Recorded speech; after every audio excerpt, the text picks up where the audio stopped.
Baiklah, kembali lagi bersama kami di Liga Finansial. Kali ini kita akan membahas tentang saham INKP atau Indikiat ya, Indakiat Pulp and Paper.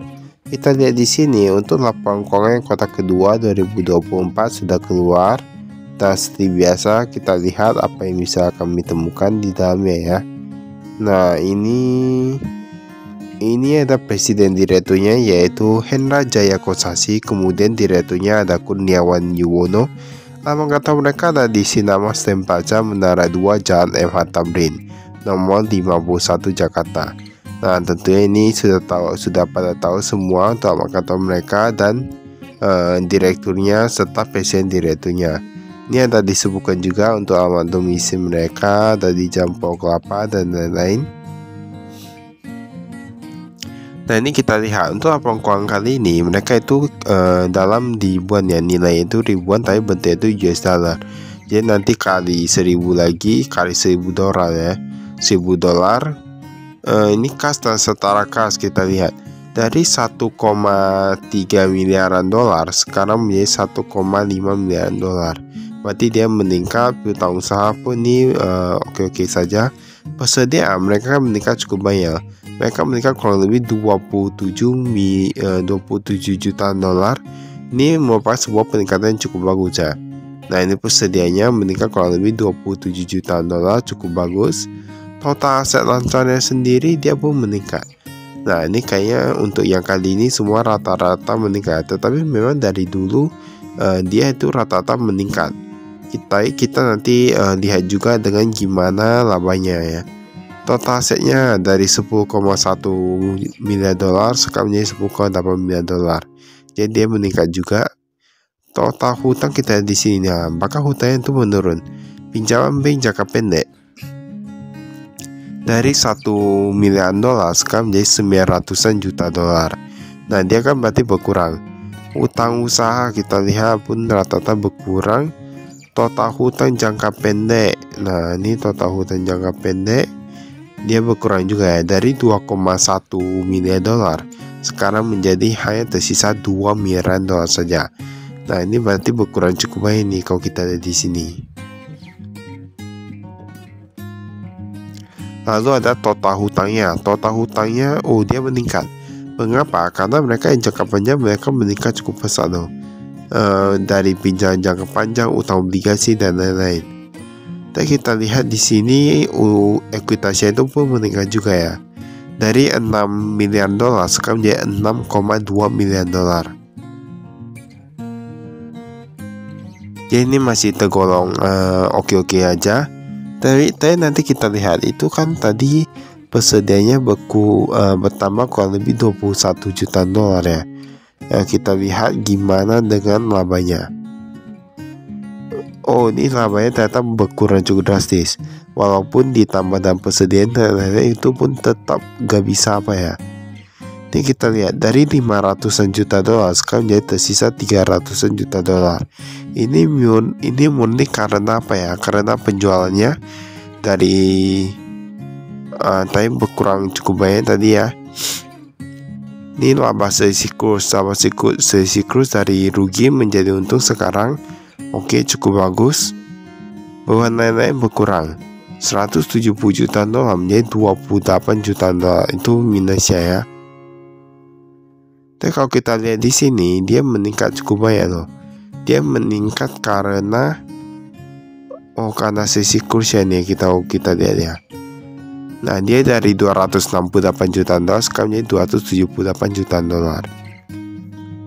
Pembayaran kas kepada pemasok, nah ini bahkan berkurang dari tahun lalu, tapi ini kuotanya sudah berbeda ya.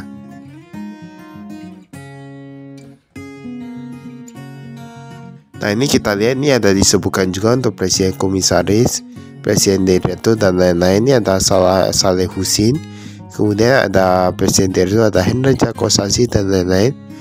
Menurut kami ya, ini kan tadi dia walaupun laba yang meningkat tuh karena dia kan laba selisih kurs ataupun untuk yang beban lainnya berkurang dan lain gitu.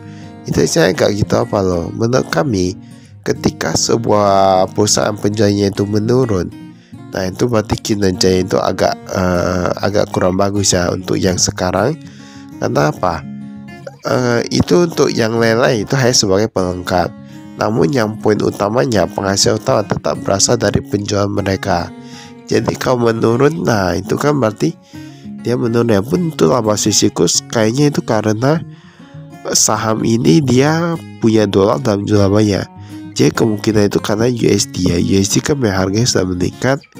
Tapi kalau misalnya harganya sudah menurun kan, berarti bisa jadi rugi dan lain gitu lah ya.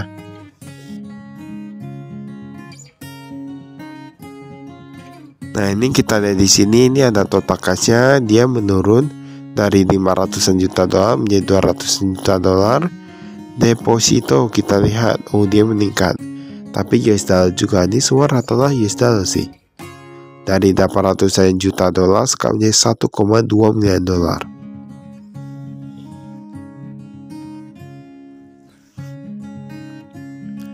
Nah ini depositonya aja meningkat cukup banyak ya, yang tadi ya. Apalagi pendapatan bunga ya.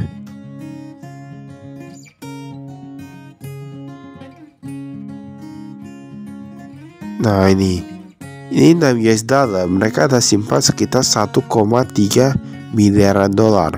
Dari 1,324 sekarang menjadi 1,328. Berarti kan dia meningkat. Kalau dibandingkan dengan mata uang lain, ini sangatlah banyak ya. Perbandingannya itu agak jauh. Jadi itulah mengapa laba sisikusnya bisa meningkat ketika dolar meningkat.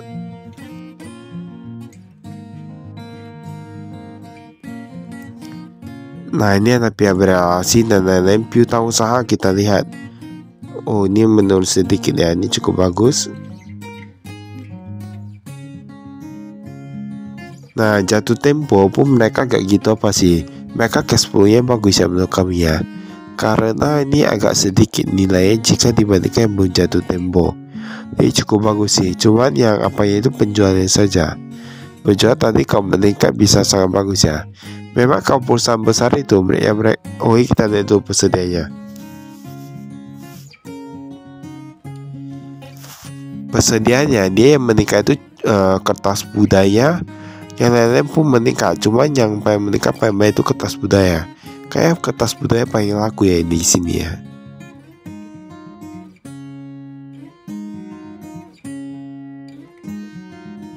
Biasa kan gitu, kalau misalnya untuk penjualnya yang paling laku di mana persediaannya itu dia yang meningkat lebih banyak. Biasanya seperti itu. Ini ada aset tetap bisa di sini.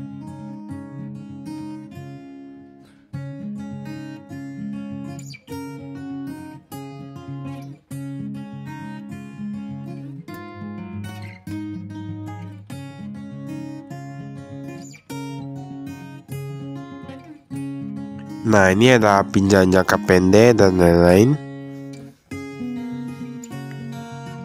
Ini pinjaman jangka pendek pun ya rupiah paling banyak nih.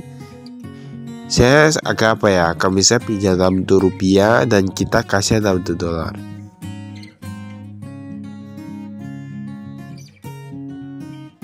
Ini ada rincian utang usaha.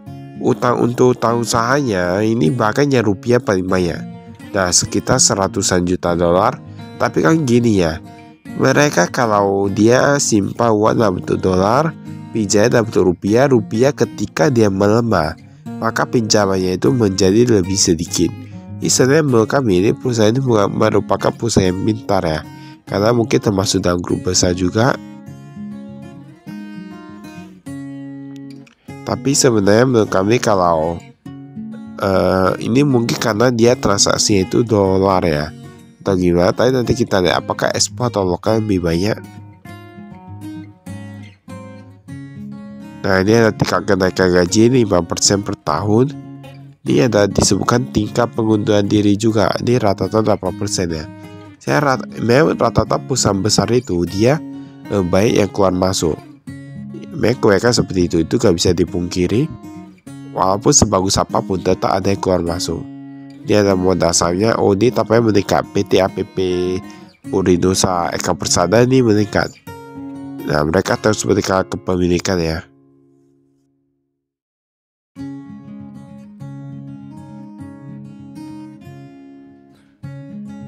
Ini present rate-nya ada sedikit tapi jumlahnya sedikit nih.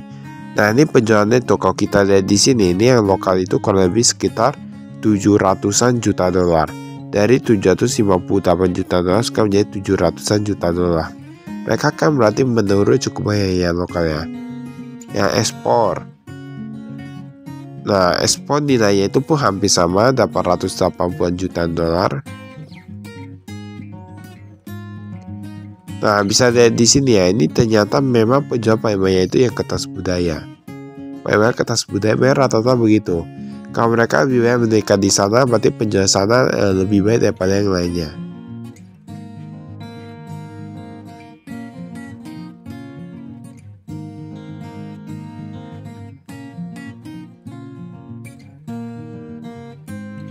Ini bebannya, beban penjualan.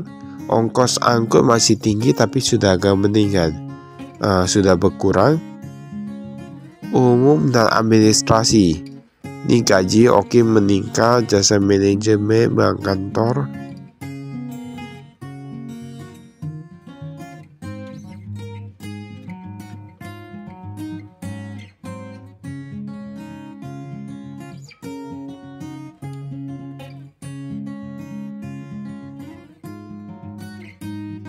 Ya ini kita skip ya. Nah ini informasi segmen. Kita lihat itu perbandingannya antara ekspor sama lokal sudah hampir sama ya. Tapi entah mengapa perusahaan masih pegang US dollar dalam bentuk banyak. Tapi mungkin kedepannya nanti kita lihat dulu apakah memang masih apa atau gimana.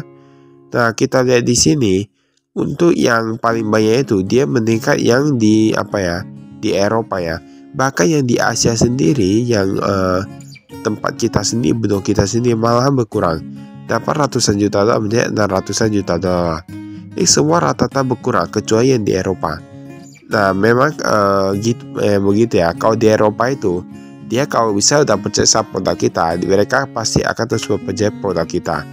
Jadi bisa penjualan meningkat, ini sebenarnya cukup bagus ya. Tapi kalau yang di Asia itu kan banyak persaingannya gitu ya. Bahkan saya adakan sekian, terima kasih, saya investasi.